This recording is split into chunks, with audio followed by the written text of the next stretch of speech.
তখন পরে যখন ঘরের দরজা খুললো, সাহাবেরা তাকায় দেখে নবীর মাথার টুপি নেই, টুপির জায়গায় হেলমেট। নবীর গায়ে জুব্বা নাই, নবীর সৈনিকের পোশাক পরেছে। নবীর একটা কোমরের বেল্ট নবী টাইট করতে পারেনি নিজে, আলীকে ডাকতে বলে, আলী আমার কোমরের বেল্ট একটু টাইট করে দাও তো। হযরত আলী যখন কোমরের বেল্ট টাইট করতেছে, আবু বকর বলে, ইয়া রাসূলুল্লাহ আপনি আল্লাহর নবী। রাসূল ধমক দেবেন, আবু বকর আমি আল্লাহর নবী ঠিক, কিন্তু আজকে বাতিলের বিরুদ্ধে হকের পক্ষে আমি হব আল্লাহর সেনাপতি। জোরে গান সুবহানাল্লাহ।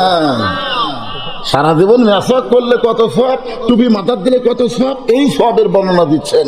কিন্তু বাতিলের বিরুদ্ধে হকের লড়াই করলে কত সওয়াব, এই ওয়াজ অনেক বক্তারা করবার চাই না। জোরে কোন কথা ঠিক না?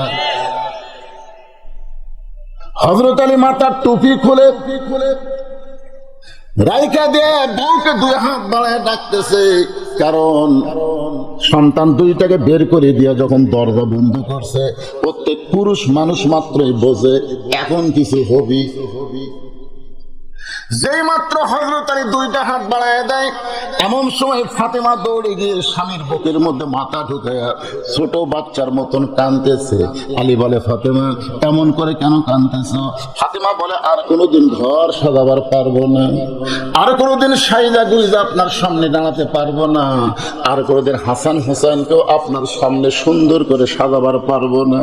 ওগো স্বামী, আপনি জানেন কি আজকে গভীর রাত্রে ফাতেমার মৃত্যু হবে। যেই মাত্র কইছে আজকে গভীর রাত্রে ফাতেমার মৃত্যু হবে, গাছের গোড়া কাটলে গাছটা যেমন পড়ে যায়, হযরত আলী তেমনি পড়ে গেলেন ঘরের মাথায়।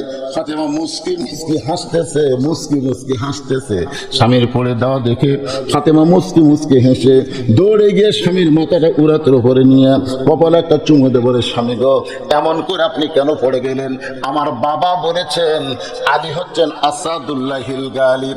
আমার বাবা বলেছেন আমি আনা মাদিনাতুল ইলমি ওয়া আলী ও বাবুহা। আল্লাহর নবী বলেছেন কিয়ামত পর্যন্ত হযরত আলীর মতন সাহসী বীর কেউ হবে না। কিয়ামত পর্যন্ত আমার আলীর মতন কোন জ্ঞানী ব্যক্তি দুনিয়াতে আর আসবে না। সুবহানাল্লাহ। জ্ঞানীর দিক দিয়ে হযরত আলী কয় নম্বর?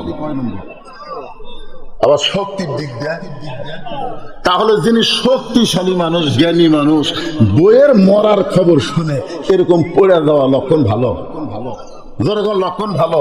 কারণ জ্ঞানী মানুষ বিশ্বাস করতে হবে দুনিয়া থাকার জায়গা না, আসলে যাওয়া লাগবে। কথা কর নাকি?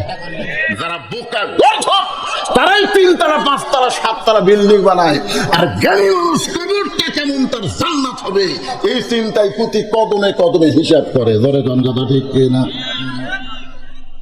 হযরত আলীর মতন জ্ঞানী কেউ নাই। আল্লাহর নবী যখন মদিনার প্রেসিডেন্ট হলেন, মদিনার রাষ্ট্রপতি হলেন, ওই সময় হযরত আলীকে আল্লাহর নবী শিক্ষামন্ত্রীর দায়িত্ব দিয়েছিলেন। নবী যখন মদিনার প্রেসিডেন্ট, ওই সময় শিক্ষামন্ত্রী হলেন হযরত আলী। ধরে কোন সুবহানাল্লাহ। আবু বকর রাদিয়াল্লাহু যখন মদিনার খলিফা হলেন, তখন শিক্ষামন্ত্রী হলেন হযরত আলী। উমর ফারুক যখন মদিনার খলিফা হলেন, ওই সময় শিক্ষামন্ত্রী হলেন হযরত আলী। উসমান গনি যখন মদিনার খলিফা হলেন, ওই সময় শিক্ষামন্ত্রী হযরত আলী। খলিফা পাল্টাবে কিন্তু শিক্ষামন্ত্রী পাল্টায় না। সুবহানাল্লাহ কবেন না?